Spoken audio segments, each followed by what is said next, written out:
स्वागत है आपका मैथ फाइटर्स ग्रुप में अपने चैनल में। पिछली बार जैसा कि मैंने बताया था आप लोगों को सारे चैप्टर क्लियर कर दिए थे। ठीक है, आज का जो हमारा चैप्टर रहेगा वो चलेगा सिंप्लीफिकेशन का, जैसे कि मैंने पुराने वाले वीडियो में डिस्कस किया था। अच्छा, सिंप्लीफिकेशन का जो मतलब होता है उसको कहते हैं सरलीकरण,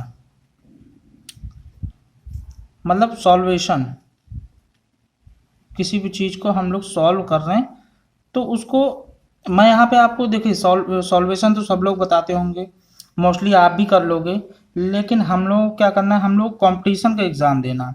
कंपटीशन के एग्ज़ाम में अगर हम किसी भी क्वेश्चन को कितने इजी तरीके से हम लोग कर सकते हैं, ठीक है, क्योंकि देखिए टाइम भी वेस्ट ना हो, हमारा एग्ज़ाम भी क्लियर होना चाहिए।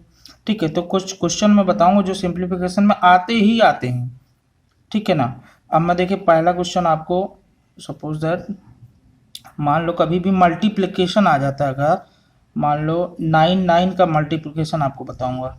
मान लो क्वेश्चन है 9 इंटू 9, ठीक है, तो इसको सॉल्व कैसे करेंगे।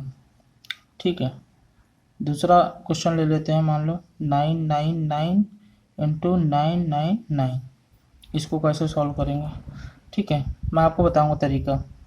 देखिए क्या करना है आपको, जो 9 शुरुआत का है, ठीक है, अगर कोई भी मल्टीप्लिकेशन आता है और वो सेम डिजिट है, मान लो 2 डिजिट का इंटू 2 डिजिट है, वो भी 9 को लेकर, तभी हम लोग ये ट्रिक लगाएंगे, बाकी फिर ये ट्रिक काम नहीं करेगी। ठीक है, तो देखिए क्या करना है हमें, 9 ये वाला 9 जो है इसको सेम ले लेना, 9 ये वाले 9 में एक माइनस कर देना, यानी कितना हुआ, 9 में एक गया 8। अब आ जाते हैं, इसका काम खत्म हो गया, ठीक है, इस वाले पार्ट का काम खत्म हो गया। अब आ जाते हैं इस पार्ट पे, हमें क्या करना है, इसको लास्ट में जितनी भी संख्या बचती है, हमारी संख्या कितनी बची, 2, हम लोग करेंगे 0 1 लगा देंगे। ठीक है, ये हमारा आंसर हो गया। अब इस पे आ जाते हैं, मान लो संख्या क्या है 9, हम लोग क्या करते हैं 9, ये 2 आ गए, लास्ट वाले में मैंने क्या कहा था, एक माइनस कर देना, 8 कर देना। ठीक है, अब आ जाते हैं इस संख्या पे, इस संख्या का काम हमारा हो गया खत्म। ठीक है, अब यहाँ पे क्या करते हैं हम लोग, 0 0 1 लगा देते हैं, 0 0 1, ये हमारा हो गया हमारा आंसर। बड़ी संख्या ले लेते हैं, 9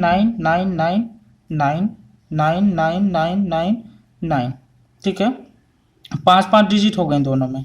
ठीक है, अब 9 का मल्टीप्लिकेशन है, इसको कैसे करेंगे, देखिए 9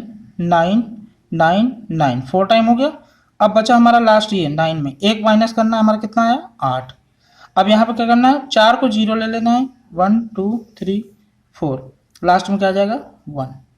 ठीक है, तो ये हमारी ट्रिक हो गई 9 की। ठीक है, दूसरी ट्रिक बताऊंगा आपको, मान लो संख्या आ जाती है 1 1 इंटू 1 1। ठीक है, इसको क्या करना है, ये वाली डिजिट को सेम उतारना है। ठीक है, 1, इस पे ध्यान देना है हमें, इस वाले नंबर पे, इस पे एक प्लस कर देना है, यानी एक प्लस किया कितना होगा 2। अब जो भी हमारी डिजिट आती है यहाँ पे, मान लो 2 आया या 3 आया, उसको 1 तक ले जाना है वापस। ठीक है, जैसे हमारा यहाँ पे 2 आ गया, 1 तक वापस ले जाएंगे तो यहाँ पे 1 लिख देंगे। दूसरा क्वेश्चन देख लो, अगर समझ में नहीं आया दूसरा क्वेश्चन बता देता हूँ, 1 1 1 इंटू 1 1 1। देखिए यहाँ पे क्या आएगा, मैंने आपको बताया था 1 2 3, 3 डिजिट है, 1 2 3। अब क्या करना है, हमें लास्ट 1 तक ले जाना है, 3 के बाद 2 1, आंसर हो गया हमारा। अगला क्वेश्चन 1 1 1 1 1 1 1 1, क्या लेना है, 4 बार है, 1 2 1 2 3 4, 4 को 1 तक ले जाना है, 3 2 1, आंसर हो गया हमारा। ठीक है, तो ये आपको 2 क्वेश्चन क्लियर हुए, आगे बढ़ते हैं हम लोग। ठीक है, तो अगला क्वेश्चन ले लेते हैं, मान लो कंपटीशन के एग्जाम में एक क्वेश्चन हर बार पूछा जाता है, अगर पेपर हमारा थोड़ा सा टफ बनाते हैं तो हर बार पूछा जाता है क्वेश्चन। मान लो क्वेश्चन है यहाँ पे √7 dot dot and so on. अब इसको हम लोग कैसे सॉल्व करेंगे। ठीक है, काफ़ी लोग देखिए परेशान हो जाते हैं कि इस क्वेश्चन को कैसे सॉल्व करना है, लेकिन परेशान होने की जरूरत नहीं है। जब कोई भी ऐसे तरीके का क्वेश्चन आता है तो उसका आंसर वही होता है जो डिजिट में होता है। इसका आंसर होगा 7। ठीक है, अगर मान लो इसकी जगह पे होता √3 3 3 एंड सो ऑन, इसका आंसर होगा 3। ठीक है, कैसे मैं सॉल्व करके भी बता देता हूँ कैसे होगा। मान लो क्वेश्चन दिया है 7 7 7, ठीक है, ये क्वेश्चन है हमारा। इसको हमने x इक्वल टू मान लिया। ठीक है, x इक्वल टू मान लिया, तो x इक्वल टू कितना होगा हमारा यहाँ पे √7, और x इक्वल टू क्या था √7 √7 √7। ठीक है, तो यहाँ पे क्या आ गया हमारा, इसकी जगह पे हम लोगों ने मान लिया x, क्योंकि हमने पहले ही लगा चुके हैं x इक्वल टू ये। ठीक है, रूट हटाएंगे, x स्क्वायर करेंगे, x square equal to 7x, x से x हटा, x इक्वल टू 7 आंसर। ठीक है, तो ये क्लियर होना चाहिए आपको। ठीक है, अगला क्वेश्चन बताता हूँ। अब मान लो क्वेश्चन कभी कभी ऐसा भी आ जाता है। ठीक है, मान लो यहाँ पे 12 plus 12 dot dot and so on. तो देखिए, अगर कोई भी क्वेश्चन ऐसा आ जाता है, ठीक है, और जिस पे प्लस लगा होगा या माइनस लगा होगा, ठीक है, दो डिफरेंस होंगे, या तो प्लस या तो माइनस, तो आपको क्या करना है, इसकी आसान जो ट्रिक होती है वो ये होती है।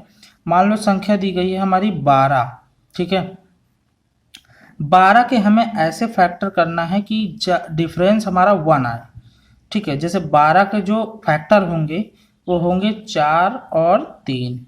अब देखिए इनका डिफरेंस क्या आ रहा है, 1 आ रहा है।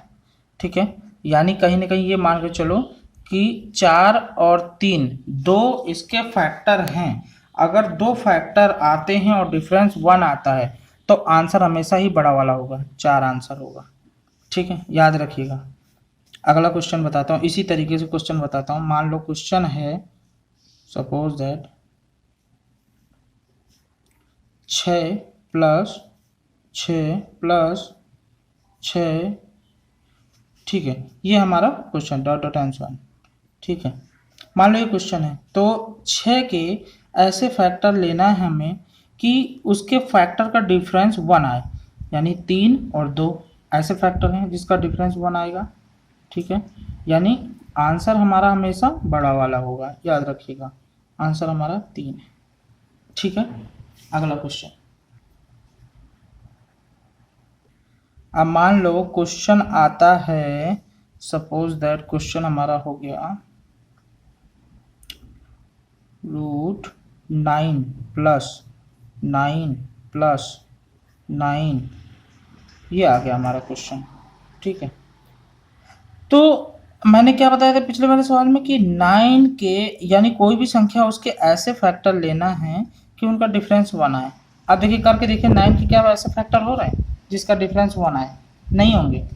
ठीक है ना, तो हमें क्या करना है, यहाँ पे देखना हमें प्लस लगा है, इस पे ध्यान देना, प्लस लगा है। अगर कभी भी प्लस लगा होता है, ठीक है, यानी संख्या बढ़ रही होती है, तो हमें ऐसा फैक्टर 9 से बढ़ के ऐसा संख्या लेना है जिसका फैक्टर 1 आए। यानी 9 से बड़ा 10 करके देखो, 10 का फैक्टर कितना आएगा, 10 का फैक्टर भी डिफरेंस 1 नहीं आएगा। 11 का करके देखो, 11 का भी नहीं आएगा, 12 का आ जाएगा। यानी हम संख्या ले लेते हैं यहाँ पे 12, तो 12 के जब फैक्टर करेंगे हमारे, तो 4 और 3 फैक्टर आएंगे, यानी हमारा आंसर होगा 4। ठीक है, अगर यहाँ पे माइनस लगा होता, अगर मान लो क्वेश्चन हमारा 9 माइनस आ जाता, सॉरी माइनस है यहाँ, -9 ये आ जाता, तो हमें फिर क्या करना है, 9 यहाँ पे 9 के तो देखिए फैक्टर नहीं हो रहे ना, अब 9 से हमें माइनस लगा है, तो हमें इस संख्या से भी माइनस करके देखना होगा। ऐसी संख्या लेनी होगी जो 9 से छोटी हो, क्योंकि यहाँ पे माइनस लगा है। तो 9 से छोटी देखो हम लोग क्या लेते हैं, 8 लेते हैं। 8 के क्या एक से फैक्टर हो रहे हैं जिसका डिफरेंस 1 आ रहा है, नहीं हो रहे ना। न 7 के होंगे न 6 के हो सकते हैं, तो हम लोग संख्या यहाँ पे लेंगे 6 के फैक्टर करेंगे हमेशा, क्या आएगा 3 और 2। तो हमें आंसर कौन सा लेना, आंसर हमेशा हमें लेस वाला लेना है, कम वाला लेना है, यानी आंसर हो गया इसके 2। ये कुछ क्लियर हुआ। अगला क्वेश्चन देख लेते हैं सिंप्लीफिकेशन का, जो शॉर्ट ट्रिक में आता है। मान लो कोई भी फ्रैक्शन दिया हुआ है हमारा, मान लो 1/1/5 प्लस 2/1/2 प्लस 3/1/3, ये हमारा फैक्टर दिया हुआ है। अब इसको सॉल्व करने के लिए कभी कभी आ जाता है, कैसे सॉल्व करेंगे हम लोग, क्या करेंगे या तो 5 × 1 + 1/5 करके पूरा सॉल्व करेंगे, लेकिन इसको सॉल्व करने की जरूरत नहीं है। सबसे पहले लास्ट वाली जो डिजिट हैं उनको एक साथ ले लेते हैं, 1 + 2 + 3, एक बार इनका क्या आ गया 1/5 + 1/2 + 1/3, ये एक साथ आ गया। 3 × 2 = 5 × 1 = 6, यहाँ पे इनका एलसीएम ले लेते हैं, कितना आया 30 एलसीएम आया, 6 15 10, 6 25 25 6 31/30, यानी आंसर हो गया 6/31/30, ये हमारा आंसर आ गया। तो दोस्तों देखिए भूलिएगा नहीं, ठीक है। आज मैंने आपको कई टाइप बता दिए, 4 टाइप बता दिए, ठीक है। वीडियो आगे बढ़ेगा, अगर कोई भी डाउट आता है आपको इन क्वेश्चन में तो आप मुझे कमेंट करें, ठीक है। मैं एक नए वीडियो के द्वारा आपको सारा चीज़ बताऊंगा, ठीक है। हम लोग जैसे जैसे आगे बढ़ते जाएंगे आप लोग ट्रिक को नोट करते जाइएगा, ठीक है, क्योंकि ट्रिक तो होती हैं देखिए भूल जाती हैं, अगर बार बार आप प्रैक्टिस नहीं करेंगे ना ट्रिक भूल जाएगी। तो आप इसको ज़्यादा से ज़्यादा लगाएं, माइंड में रखें, क्वेश्चन का टाइप देखें, आंसर लगाने की इतनी ज़्यादा कोशिश मत करें, क्वेश्चन का टाइप देखें। अगर क्वेश्चन का टाइप आपको समझ में आ गया ना, आप आंसर आराम से निकाल लोगे, ठीक है। मैं सारी चीज़ बताऊंगा आपको, ऑब्जेक्टिव से कैसे मार्क करना है। अगर आपको मान लो कि ऑब्जेक्टिव दिया है, आंसर ऑब्जेक्टिव आते ही आते हैं कंपटीशन में, आपको पता है, ठीक है। तो मैं ये भी बताऊंगा आपको कि जो आंसर दिए हैं, आंसर जो ऑब्जेक्टिव दिए हैं उससे आपको क्वेश्चन सॉल्व करके दिखाऊंगा, और आसान हो जाता है। ये सारी ट्रिक मैं आपको अपने वीडियो में बताता रहूँगा, ठीक है ना। बाकी गाइस चलते हैं नेक्स्ट वीडियो पे देखेंगे।